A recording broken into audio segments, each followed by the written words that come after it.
इससे पिछली वीडियो में हमने वैदिक सभ्यता के शुरुआती चरण के बारे में पढ़ा। जब हम वैदिक सभ्यता को देखते हैं तो एक बहुत ही बड़ा ग्रंथ हमको मिलता है मनुस्मृति के नाम, जो लगातार चर्चा में बना रहता है और इस पे बहुत सारे विवाद हैं। इसमें लिखी गई बहुत सारी बातों को बहुत सारे लोग सही मानते हैं, बहुत सारे लोग कई सारी बातों को गलत मानते हैं, जिसकी वजह से मनुस्मृति को लेके दो पक्ष बन जाते हैं। एक पक्ष जो इसको सही मानता है और दूसरा पक्ष जो इसको गलत मानता है। हम ये समझेंगे मनुस्मृति किस हद तक सही है और किस हद तक गलत है। मनुस्मृति में लिखी गई बातें किस सामाजिक भावना को प्रदर्शित करती है या किस सामाजिक स्तर को दिखाती है। मनुस्मृति को जानने से पहले, जैसा हमने पिछली वीडियो में जाना था कि वेद और वेद आपके चार है, ये हमने पिछली वीडियो में देखा। वेदों का ज्ञान उपनिषद के रूप में सामान्य जन तक पहुंचता है।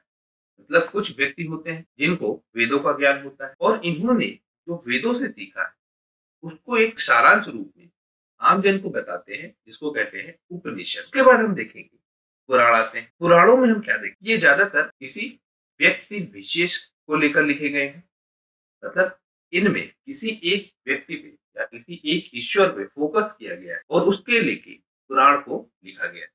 हम यहाँ इनकी बातें क्यों कर रहे हैं, क्योंकि जब हम मनुस्मृति को देखेंगे तो हम ये समझेंगे कि इस तरह की जो स्मृतियां है वो कैसे निर्मित। अब मनुस्मृति के साथ एक चीज आप देखिए, ये एक स्मृति ग्रंथ है। तो आप कहेंगे क्या ऐसी बहुत सारी स्मृतियां हैं?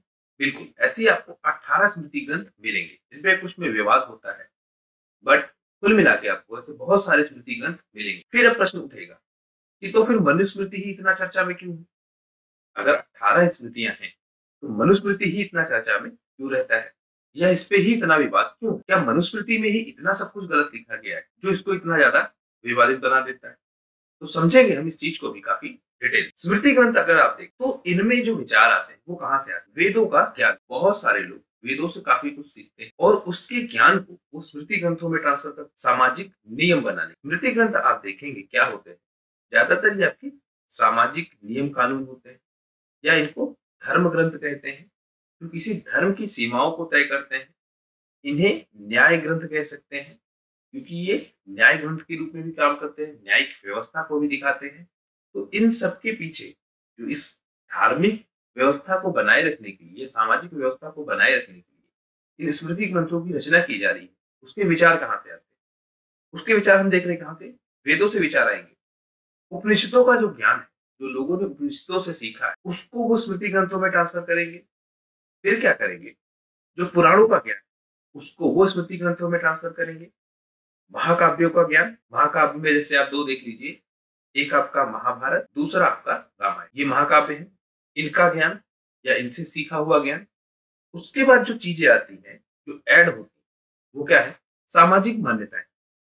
मतलब किसी समाज की, किसी व्यवस्था की क्या मान्यता है, उसको भी स्मृति ग्रंथों में शामिल किया जाएगा। फिर हम देखेंगे जो सामाजिक विचारधारा है, मनुष्य जिस समाज में रह रहा है उस समाज की विचारधारा कैसी है, उसको भी स्मृति ग्रंथों में शामिल किया जाएगा।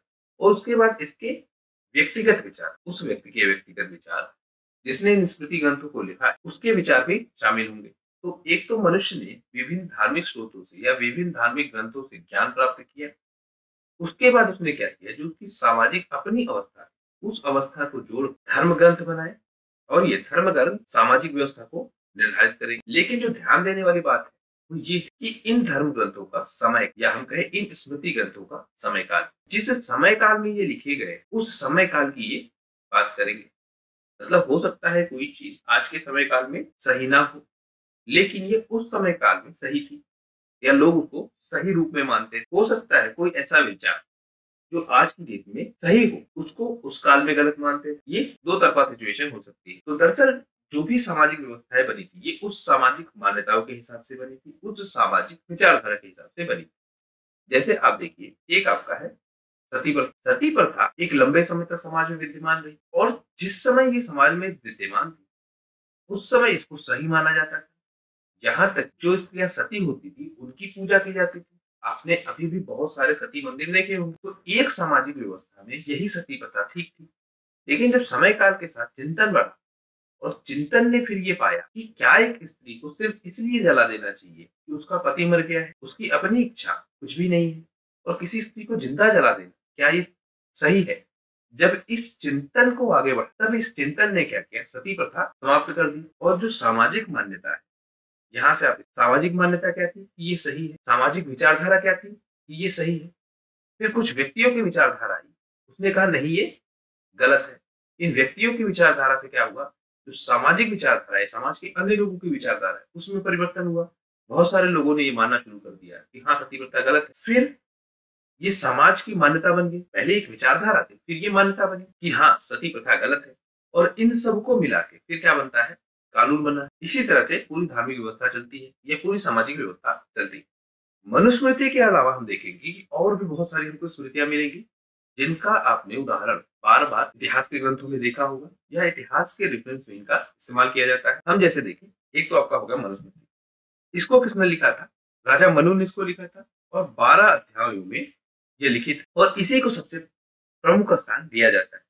वो हम देखेंगे कि ऐसा क्यों हो रहा है। फिर आप देखिए, एक स्मृति है अत्रि स्मृति। महर्षि अत्रि ने इसको लिखा है, और अत्रि कौन है, ब्रह्मा जी की मानस। फिर हम देखते हैं विष्णु स्मृति। इसके लेखक का नाम ज्ञात नहीं है कि इसको किसने लिखा है। फिर हम देखेंगे हारित स्मृति। महर्षि हारित ने इसको लिखा। यम स्मृति देखेंगे, यम स्मृति को किसने, धर्मराज यम ने लिखा, और इसमें प्रायश्चित से संबंधित विधान है। मतलब कोई व्यक्ति अपने जीवन में कुछ अगर गलतियां करता है, तो उन गलतियों से, उन पापों से वो मुक्ति कैसे पा सकता है, वह इस स्मृति में लिखा गया है। फिर हम देखेंगे याज्ञवल्क्य। इसका उदाहरण आपको बार बार देखने को मिलेगा। इसको याज्ञवल्क्य ने लिखा है। आचार, व्यवहार, प्रायश्चित, ये 3 इसके अध्याय हैं, जिसमें ये तय किया गया है कि व्यक्ति का आचार कैसा, व्यक्ति का व्यवहार कैसा, और अगर उससे कुछ गलत हो जाए तो वो प्रायश्चित किस प्रकार से कर सकता है। फिर हम देखेंगे अंगीरा स्मृति। अंगीरा स्मृति किसने लिखा है, अंगीरा ने लिखा है, और इसमें सदाचार, गो सेवा, पंच महायज्ञ और प्रायश्चित विधान को लिखा गया है। फिर हम देखेंगे शनैश्चर। शनैश्चर स्मृति को किसने लिखा है, शनि ने लिखा है।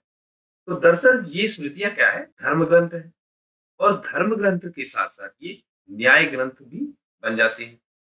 मतलब सामाजिक व्यवस्था कैसे चलेगी वो ये स्मृतियां बता। उसके बाद आप देख रहे हैं, स्मृतियों को विभिन्न राजाओं द्वारा लिखा गया है, कुछ महर्षियों द्वारा लिखा गया है, और कुछ देव कहे जाने वाले लोगों द्वारा भी लिखा गया है, या जिनको देवों की श्रेणी में रखा गया है उनके द्वारा भी लिखा गया। इसमें हम देख रहे हैं कि अलग अलग लोग सामाजिक नियम तय कर रहे हैं कि किस तरह से समाज चलेगा। जैसे आप देखिए कि सदाचार क्या होगा, ये समाज में बताया जा रहा है। व्यक्ति को आचार कैसा करना है, ये समाज में बताया जा रहा है। गो सेवा उसको करनी है, ये बताया जा रहा है समाज में। पंच महायज्ञ का विधान दिया जा रहा है। फिर आप देखेंगे प्रायश्चित के विधान दिए जा रहे हैं कि मान लेते किसी से कोई अपराध हो गया तो उसका वो प्रायश्चित कैसे करेगा, क्या उसको कोई छोटा मोटा दंड मिलेगा, या किसी अन्य तरीके से वो अपने अपराध से मुक्ति पा सकता है। इस पूरे विधान को स्मृति ग्रंथों में लिखा गया है। और हम देखेंगे कि ये जो स्मृति ग्रंथ है, ये आपकी उत्तर वैदिक काल की रचनाएं मिलेंगी। अब आपका प्रश्न उठ सकता है कि इन स्मृति ग्रंथों को लिखने की आवश्यकता क्या है। देखिए, जो आपके वेद है, वे आपके श्रुति ग्रंथ है, और श्रुति ग्रंथ होने का मतलब इनको लिखित रूप में नहीं ट्रांसफर किया गया, बल्कि मौखिक रूप से ट्रांसफर किया गया। मतलब वेदों का ज्ञान जिसको होता था, वो अपने शिष्यों को श्रुति ग्रंथ के रूप में इसका ज्ञान देता था।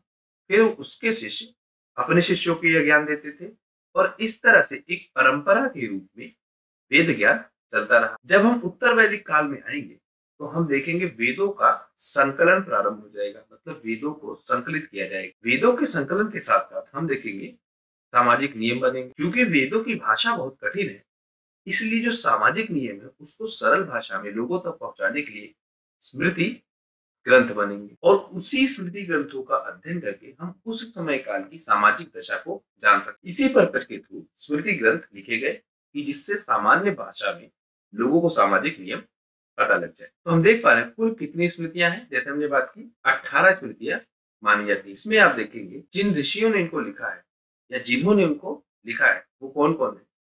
मनु, अत्रि, विष्णु, आर्य, यम, याज्ञवल्क्य, अंगिरा, शनि, सवर्तक, कात्यायन, शांडिल्य, गौतम, वशिष्ठ, दक्ष, बृहस्पति, शाततप, पाराशर, कृतु, ये सारे ऋषि। आपको एक चीज आप और देखिए, कुछ परंपराओं में या कुछ विचार धाराओं में इन 18 ग्रंथों को लेके या इन 18 स्मृति ग्रंथों को लेके विवाद है। विवाद कैसे है कि कुछ लोग कुछ ग्रंथों को इन 18 स्मृति ग्रंथों में रखते हैं, कुछ लोग किसी अन्य स्मृति ग्रंथों को 18 ग्रंथों में रखते हैं। मतलब इन 18 ग्रंथ या कुल स्मृतियां जो 18 मानी गई है, उसमें किन किन स्मृतियों को शामिल किया जाएगा उसको लेके विवाद है। हमारा उतना डिटेल तक जाने का कोई पर्पज नहीं, बस हम ये कहेंगे कि इन 18 को लेकर भी विवाद है। कुछ को माना जाता है, कुछ को नहीं माना जाता। अब हम देख लेते हैं मनुस्मृति के बारे में, जो हमारा टॉपिक। जब हम देख रहे हैं कि 18 स्मृतियां हैं, अलग-अलग विचारधाराओं के लोगों ने लिखा है, तो ये मनुस्मृति ही इतना विवादित क्यों? इसकी शुरुआत होती है अंग्रेजों के आने। जब अंग्रेज भारत में आते हैं, तो आप देखेंगे एक तो 1757 में लड़ाई लड़ेंगे कहाँ की? प्लासी। फिर देखेंगे आप जब 1764 में वो लड़ लेंगे बक्सर। जब वो बक्सर लड़ेंगे उसके बाद क्या होगा? वो लोग सामाजिक प्रबंधन की भूमिका में, मतलब अब उनको समाज को नियंत्रित करना है, इस भूमिका में वो आ जाएंगे। क्योंकि इसी के बाद आप देखेंगे जब इलाहाबाद की आपकी संधि होगी, तो इलाहाबाद की संधि के बाद वैध शासन जो इस्तेमाल हो वो आपको देखने को मिलेगा, मतलब इनकी शासन में भूमिका आएगी। अब जब इनकी शासन में भूमिका आई तो इनको समाज को समझना है। ये तो विदेशी थे और भारतीय समाज में इतनी डाइवर्सिटी थी, तो इन्होंने देखा कि इस भारतीय समाज को हम संभाल कैसे सकते हैं, इस पे हम शासन कैसे कर, हमको सबसे पहले इसके नियम कानून को जानना होगा। तो इन्होंने अलग अलग धर्मों के जो उनके धर्म ग्रंथ थे उनका अनुवाद करवाया। इसी अनुवाद के क्रम में इन्होंने मनुस्मृति का अनुवाद करवाया। फिर आप देखेंगे एक आपका ग्रंथ मिलेगा, अभिज्ञान शाकुंतलम, जिसकी रचना कालिदास जी ने की। इसका भी अनुवाद करवाएंगे और इनका पर्पज क्या है? भारतीय समाज के नियमों को समझ। लेकिन अनुवाद कराते समय भी जो इनकी प्रमुख मानसिक दशा थी वो क्या थी? भारतीयों को नीचा दिखाना। अगर इनकी दशा ये है कि ये भारतीयों को नीचा दिखाना चाहते हैं, तो इनको ये साबित करना पड़ेगा कि भारतीय जिस दशा में रह रहे हैं वो बहुत बुरी है। और वो कैसे साबित करेंगे? कि जो इनके सामाजिक नियम वो ही गलत है। और ऐसा करने के लिए इनको इनके धर्म ग्रंथों को गलत साबित करना पड़ेगा कि जो आपके यहाँ के नियम कानून है वो नियम कानून ही गलत है। वही समाज में द्वेष फैला रहे हैं, वही समाज को पीछे ले जा रहे हैं। इस तरह की बातें ये लोग करेंगे, तभी तो ये अपनी बात रख पाएंगे कि हम समाज को क्या करेंगे? शिक्षित करेंगे, समाज को हम योग्य बनाएंगे। जो व्हाइट बर्डन थ्योरी है कि गोरे लोगों की ये जिम्मेदारी है कि वो काले लोगों को सभ्य बनाए, उस थ्योरी को स्टेब्लिश करने के लिए इनको ये साबित पहले करना पड़ेगा कि जो इनकी थ्योरी है या जो काले लोगों की थ्योरी है, उनकी विचारधाराएं है, वो विचारधाराएं गलत है। जब तक वो ये साबित नहीं करेंगे तब तक अपनी विचारधारा को इन पे लागू नहीं करा पाएंगे। जब ये मनुस्मृति का भी अनुवाद करेंगे तो उसमें भी ये क्या करेंगे? इस चीज को बहुत बढ़ा चढ़ा के दिखाएंगे कि इस धर्म ग्रंथ में बहुत सारी कमियां हैं। अब आप देखेंगे विलियम जोन्स ने 1764 में इसका अनुवाद करवाया और इसको प्रकाशित करवाया। इतिहास में आपने बार बार ये नाम सुना होगा, a code of Gentoo laws. इस नाम से मनुस्मृति का अनुवाद हुआ और जो मनुस्मृति की बातें थी वो सामान्य जन तक पहुंचाई गई कि देखिए मनुस्मृति में किस तरह की कमियां हैं और हम अपने नियम कानूनों से इन कमियों को दूर करेंगे और भारतीय समाज को अच्छा बनाएंगे। इसी विकास क्रम के बाद देखेंगे जो आपकी आईपीसी और सीआरपीसी आएगी। इस अनुवाद के बाद ही वो कानून आएंगे कि देखो आपके ग्रंथ में ये चीजें हैं, ये चीजें आपकी ग्रंथ में लिखी और इनमें ये सारी दिक्कतें हैं, बहुत गलत गलत चीजें लिखी हैं।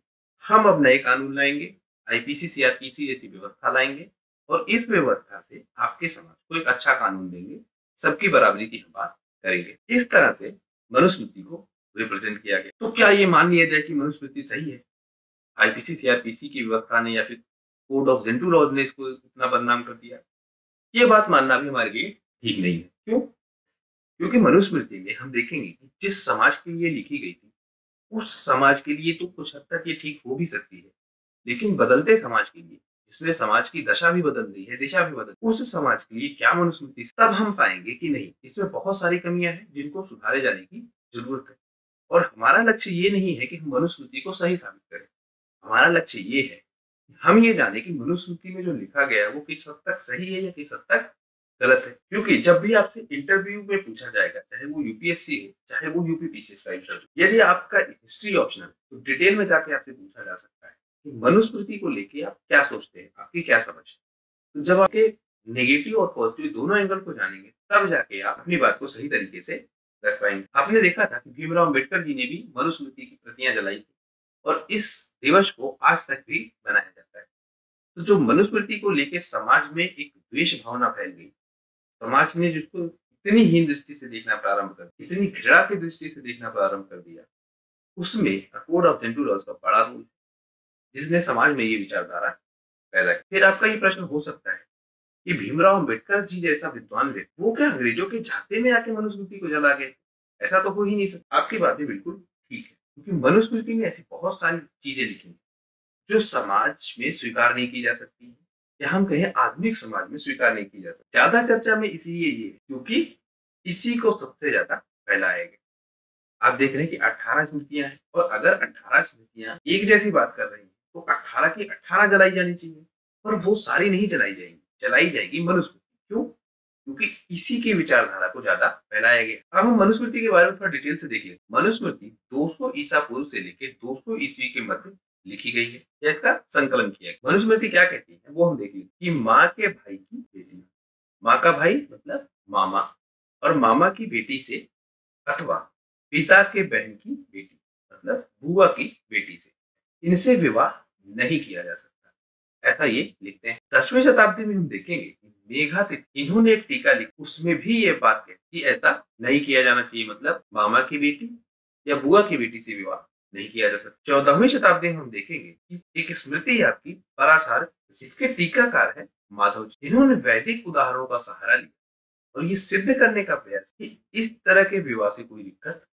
नहीं होती। मनुस्मृति कहती है विवाह वर्जित है। 10वीं सदी में मेघातिथि कहते हैं कि विवाह वर्जित है, लेकिन माधव जी कहते हैं कि विवाह वर्जित नहीं है और इस तरह का विवाह हो तो कोई समस्या नहीं। एक चीज आप समझिए, जो टीकाकार होते हैं ये कौन? दरअसल ये ग्रंथों का अध्ययन करने वाले लोग, ये किसी ग्रंथ को पढ़ते हैं, उसके बारे में जानते हैं, समझते हैं, उसके बाद क्या करते हैं, इन ग्रंथों पे जो उनकी व्यक्तिगत विचारधारा है उसको साथ लगा इस ग्रंथ को एक्सप्लेन करते हैं समाज को। तो ये इनकी अपनी टीका टिप्पणी होती है इस ग्रंथ पे, जो ये लिखते हैं उसी को कहा जाता है टीका। तो ये लोग ग्रंथों का अध्ययन करके ये कह रहे हैं कि देखो समाज में जो व्यवस्था बनी है वो क्या है, उस पे हमारी विचारधारा क्या है, वो हम समाज को बताना चाह रहे हैं। मनुस्मृति में क्या है, एक द्विज पुरुष के साथ एक शुद्ध स्त्री का विवाह वर्जित माना गया है, लेकिन जहां पर संपत्ति के विभाजन की चर्चा की गई है वहां पर एक शुद्ध स्त्री तथा एक ब्राह्मण, क्षत्रिय अथवा वैश्य पुरुष से उत्पन्न संतानों के बीच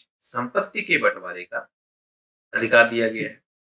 अब देखिए यहाँ पे विरोधाभास आपको मिले। एक तो ये कह रहा है कि जो द्विज पुरुष उसका विवाह किसी शूद्र स्त्री से नहीं हो सकता है, लेकिन दूसरी जगह आपको यही मनुस्मृति कह रही है कि अगर किसी शूद्र स्त्री का विवाह किसी ब्राह्मण, क्षत्रिय या वैश्य पुरुष से हुआ है तो उसके संतानों के बीच जो संपत्ति बटेगी वो किस तरह से बटेगी उसको बताया गया है। मतलब जो सामान्य सामाजिक नियम ये कह रहा है कि एक द्विज पुरुष को एक शूद्र स्त्री से विवाह नहीं करना चाहिए, लेकिन अगर किसी शूद्र स्त्री से किसी द्विज का विवाह हुआ है तो जो उसकी संतान है उसका कोई दोष इसमें है नहीं, तो उसको संपत्ति का अधिकार मिलना चाहिए। मनुस्मृति में आप देखेंगे कि बहुत जगह आपको विरोधाभास मिलेंगे। एक जगह उस बात को गलत ठहराया जाएगा, लेकिन दूसरी जगह उसी गलत बात से संबंधित नियम आपको मिले कि जो ये बात लिखी गई है इससे हम समाधान क्या निकाल सकते हैं। जैसे यहाँ आप देख रहे हैं कि एक तरफ विवाह को वर्जित माना गया है, दूसरी तरफ उसी विवाह से उत्पन्न संतान को संपत्ति का अधिकार दिया गया है। कुछ इसी तरह की थ्योरी विधवा पुनर्विवाह को लेकर भी लागू। विधवा पुनर्विवाह की मनुस्मृति में निंदा है, लेकिन पुनर्विवाह के प्रावधान भी रखे गए हैं कि एक स्त्री का पुनर्विवाह कब हो सकता है। उसके अलावा यही मनुष्य एक स्त्री तथा दो पुरुषों से उत्पन्न संतानों के उत्तराधिकार संबंधी अधिकार को स्वीकार करती है।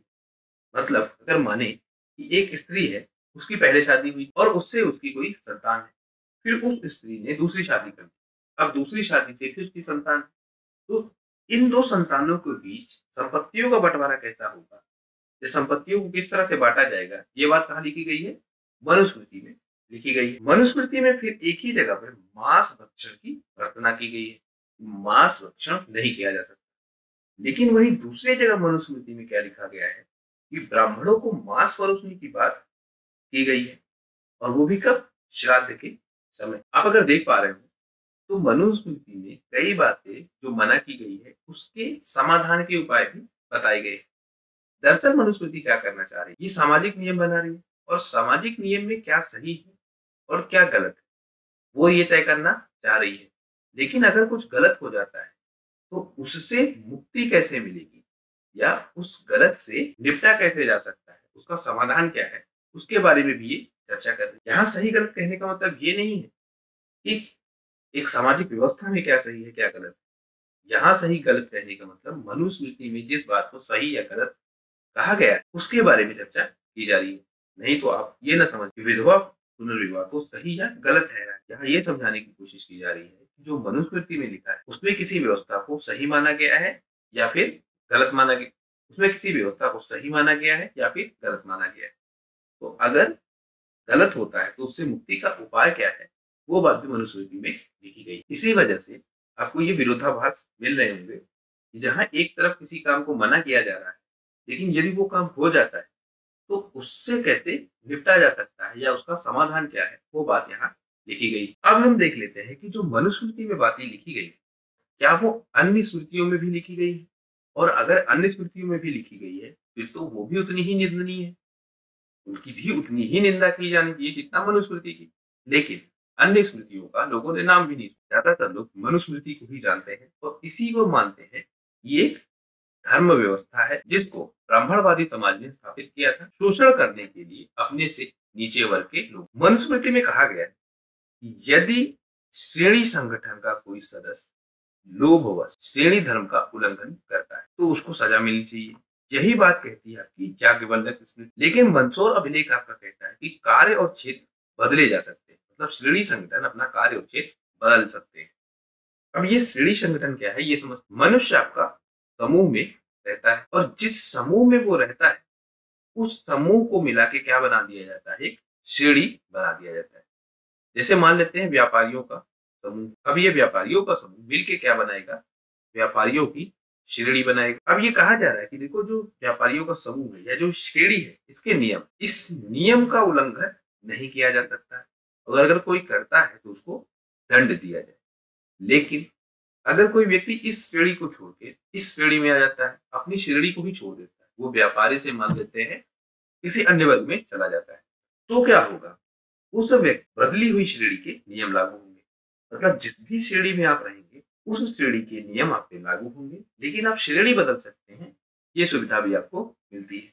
और ये बात कौन कह रहा है, मनुस्मृति में भी यह बात कही जा रही है और याज्ञवल्क्य स्मृति में भी ये बात कही जा रही है। अगली बात हम देखें, जो विदेशी सामान है उन पे करों की बात की जा रही है। याज्ञवल्क्य स्मृति कहती है कि 10% का टैक्स लगाया जाना चाहिए।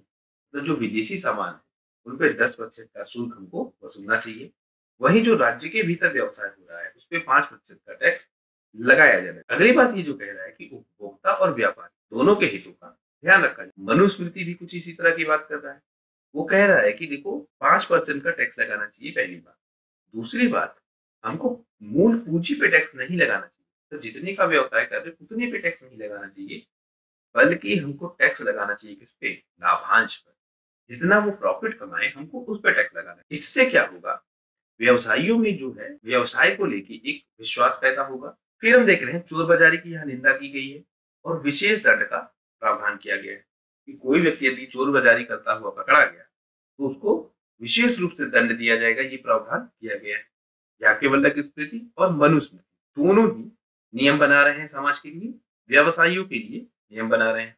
यहाँ आप देख रहे हैं कि समाज के लिए नियम बना रहे हैं। यदि समाज के उस नियम को कोई तोड़ता है तो उसके लिए दंड का प्रावधान है। यहाँ व्यवसाय के लिए देखिए आप नियम बना रहे हैं। फिर हम देखें जो निचले वर्ग के लोग, स्पेशली बात की जा रही है चांडाल लोग, उनकी स्थिति पे मनुस्मृति बहुत ही कठोर नजर आता है।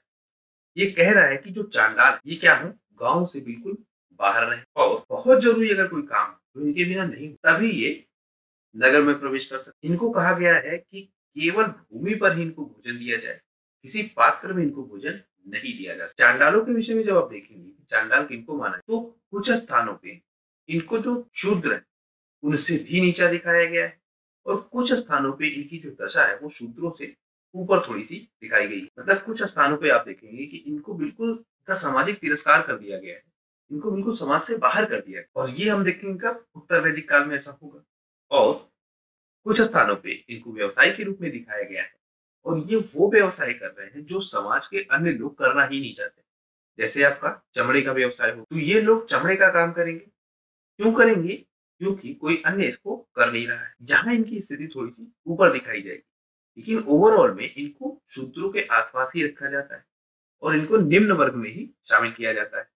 और जो इनकी स्थिति है वो बड़ी ही दयनीय दिखाई गई है। मनुस्मृति में जो आप देख रहे हैं, जो इनके लिए नियम कानून बनाए जा रहे हैं वो इनको इतना नीचा दिखा रहे हैं कि इनको इंसान ही मानने को तैयार नहीं। इसी बात को लेके जो आपके अम्बेडकर साहब हैं, वो मनुस्मृति की इतनी निंदा करते हैं। ये जो शूद्र वर्ग है, जो आपके शूद्र वर्ग से अलग वर्ग भी है, उनको ये बहुत महानता दे रहे हैं और बाकियों को समाज का हिस्सा ही नहीं मान रहा है। मतलब शूद्रों को और चांडालों को ये समाज का तो हिस्सा ही नहीं मान रहा है। यहाँ तक कि उन्हें तो मनुष्य भी मानने को तैयार नहीं है। उन्हें सिर्फ उपभोग की वस्तु मान रहा है। इसी बात को लेके अम्बेडकर साहब मनुस्मृति से इतना नाराज मिलते हैं और बहुत सारी चीजें मनुस्मृति में लिखी गई हैं जो बहुत गलत लिखी गई हैं। उनको लेके भी अम्बेडकर साहब काफी नाराज नजर आते हैं और इसीलिए वो उसकी प्रति को जलाते हैं कि ये वो ग्रंथ नहीं हो सकता जिससे समाज चलेगा। संविधान वो ग्रंथ होगा जिससे समाज चलेगा। मनुस्मृति को चलाए जाने की विचारधारा है अम्बेडकर जी की, वो ये नहीं है कि वो किसी धर्म ग्रंथ का अपमान कर रहे हैं।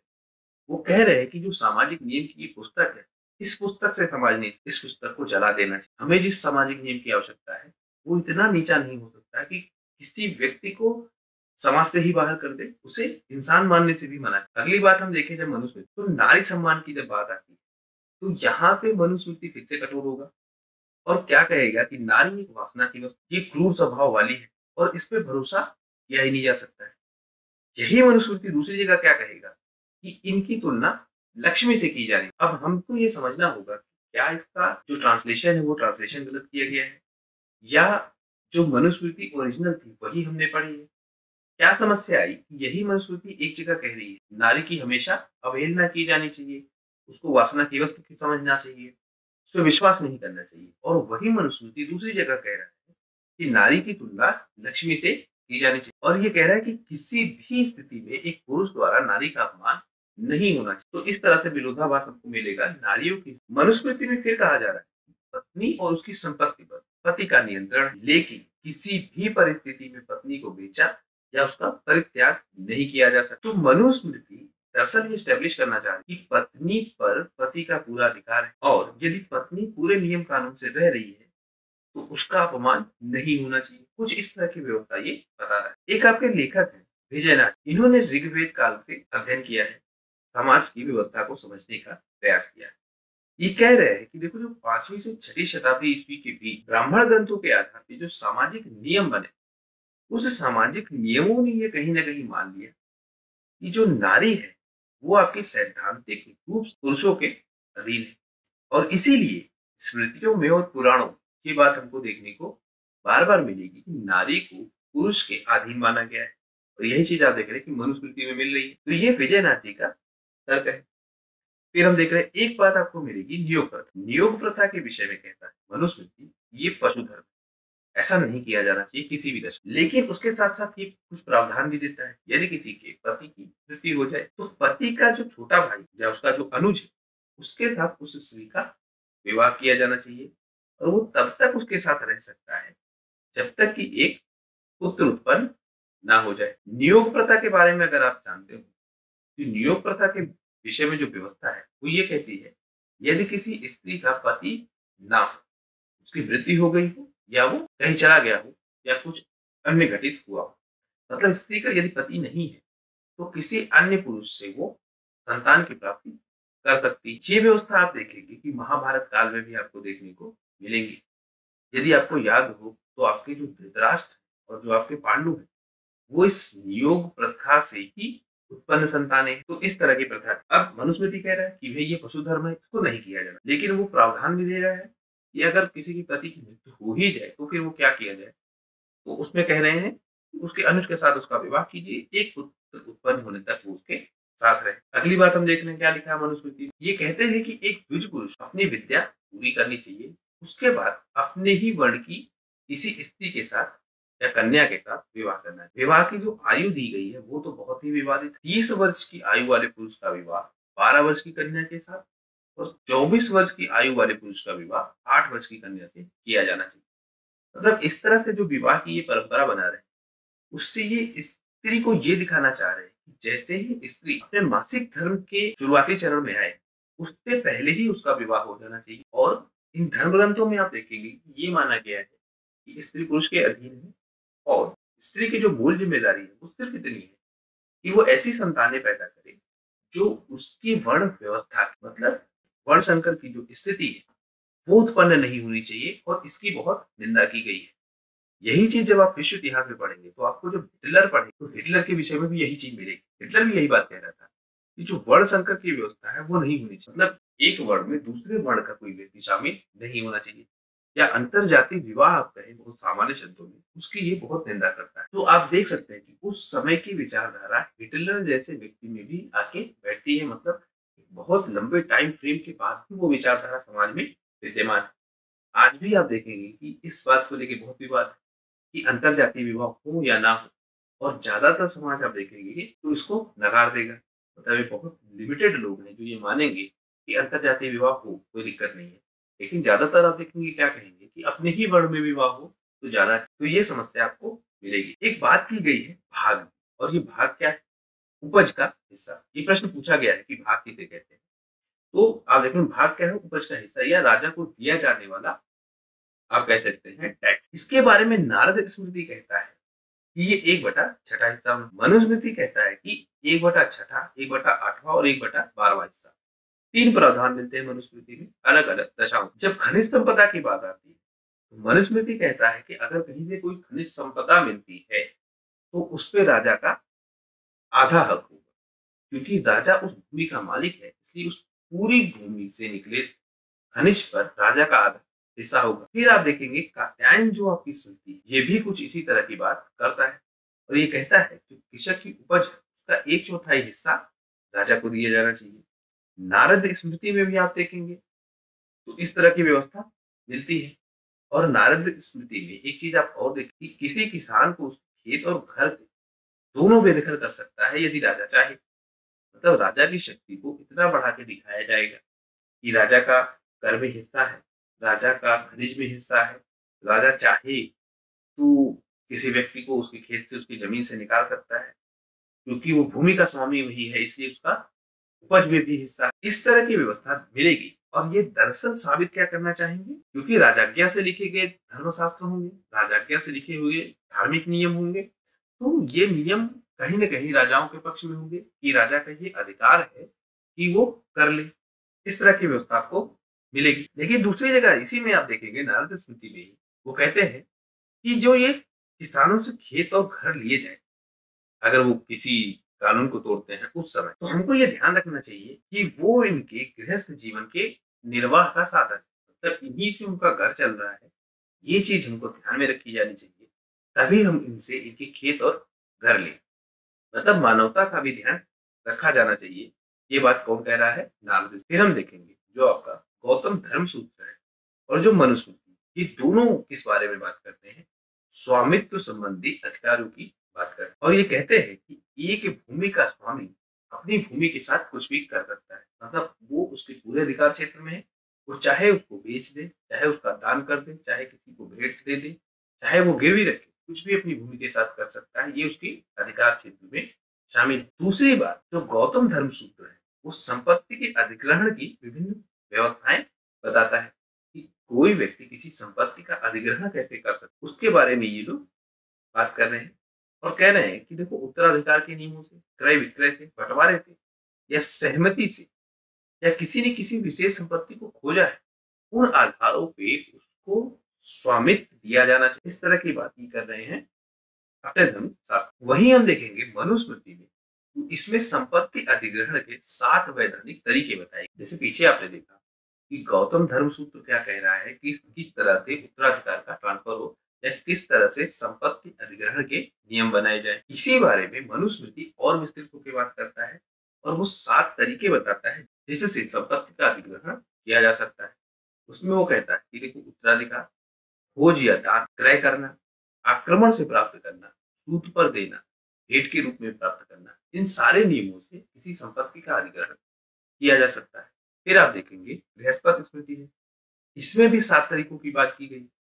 फिर आप देखेंगे नारद स्मृति, इसमें 3 तरीकों की बात की गई।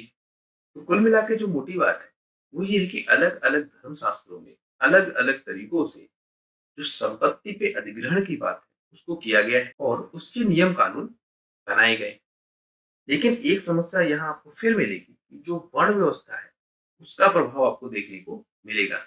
इन धर्मशास्त्रों में कहा जाएगा कि देखिए जो वर्ण व्यवस्था है उसका भी ध्यान रखा जाना चाहिए कि किसी ने किस तरह की संपत्ति अर्जित की। तो नियम कानूनों के साथ साथ वर्ण व्यवस्था भी देखने को मिलेगी संपत्ति अधिग्रहण के क्षेत्र में। उसके बाद जब भूमि अधिकारों की ये लोग बात करते हैं, मनुस्मृति कहता है कि खेत उसी का होगा जिसने सबसे पहले उसका खरपतवार हटाया है। मतलब किसी खेत का या किसी क्षेत्र का मालिक कौन होगा, जिसने उस पे सबसे पहले अधिकार किया है, उसके रख रखाव का वो ध्यान रख रहा है।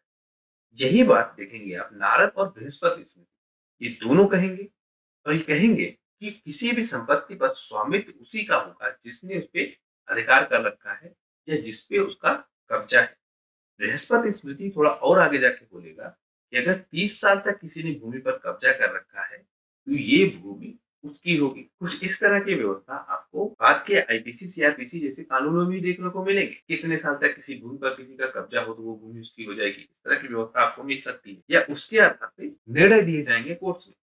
तो उसका आधार कहाँ से बन रहा है? इन धर्म ग्रंथों के आधार। आगे हम देखें, ये कहा जा रहा है कि जब तक कोई व्यक्ति किसी जमीन को बिना किसी विवाद के इस्तेमाल कर रहा है, मतलब कोई उस पर अपना अधिकार जता नहीं रहा है, तब तक उसी व्यक्ति को उसका मालिक माना जाना चाहिए। तो यहाँ संपत्ति के अधिकारों की बात की जा रही है या फिर कहें भूमि अधिकारों की बात की जा रही है। अगली बात देखिए, नारद स्मृति में दास प्रथा का वर्णन मिलता है। दासों पे क्या मिलता है आपको? 15 प्रकार के दास मिलेंगे कहाँ पे? नारद स्मृति में। फिर नारद स्मृति ही आपका कहेगी कि दासों का गिरवी रूप में इस्तेमाल किया जा सकता है, मतलब दासों को गिरवी रख के अपने कार्य किए जा सकते हैं। दासों को एक संपत्ति के रूप में दिखाया जा रहा है और उस संपत्ति पे अधिकार किसका है? उस दास के मालिक। आचार कुवई नामक एक पुस्तक इस पुस्तक में लिखा गया है कि एक पुलैया के द्वारा स्पर्श किए गए पानी को प्रदूषित मानना है। वहीं आप देखेंगे तमिल महाकाव्यों में भी आपको क्या मिलेगा कि एक व्यक्ति की बात की गई है या एक वर्ग के व्यक्ति की बात की गई है जिसको कहा गया है अप्रतिरन। अब ये अप्रतिरन कौन है? ब्राह्मण स्त्री और शूद्र पुरुष से उत्पन्न संतान को कहा गया है। मतलब यदि पति शूद्र है या पुरुष शूद्र है और स्त्री ब्राह्मण है, उससे अगर संतान उत्पन्न हो क्या कहेंगे? अप्रतिरन कहा गया है।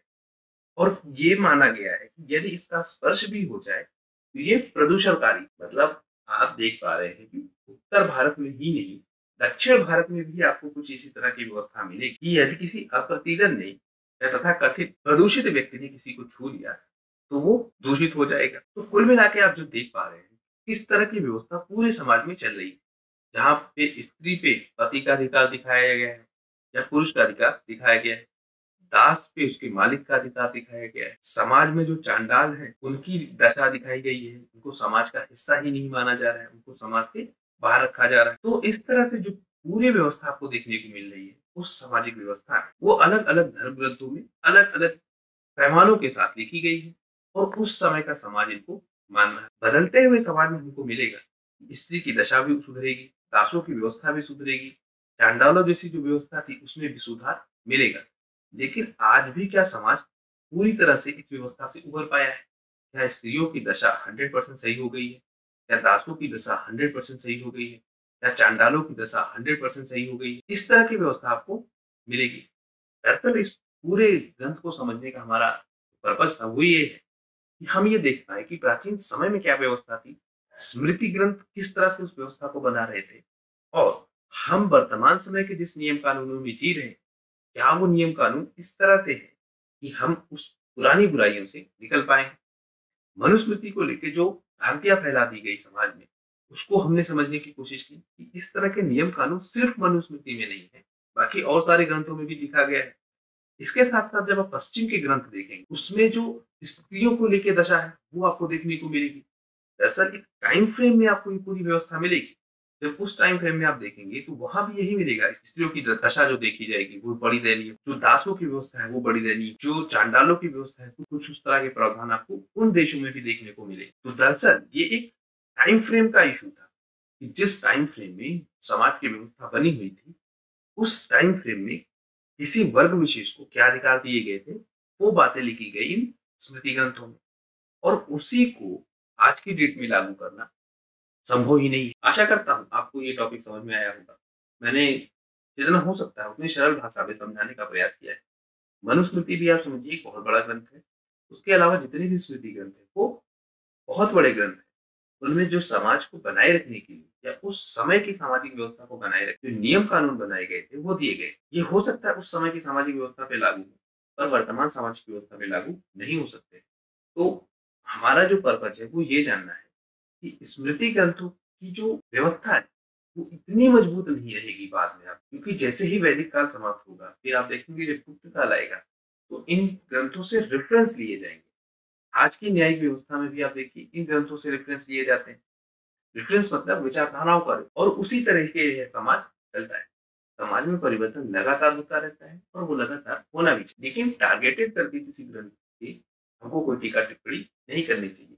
ये एक मूल विचारधारा है। आशा करता हूँ ये वीडियो आपको पसंद आया होगा। अगर पसंद आया हो तो प्लीज़ अपने दोस्तों के साथ इसे शेयर कीजिए, लाइक कीजिए इस वीडियो को और इस चैनल को सब्सक्राइब। आपका हमसे जुड़ने के लिए बहुत-बहुत धन्यवाद। आपका दिन शुभ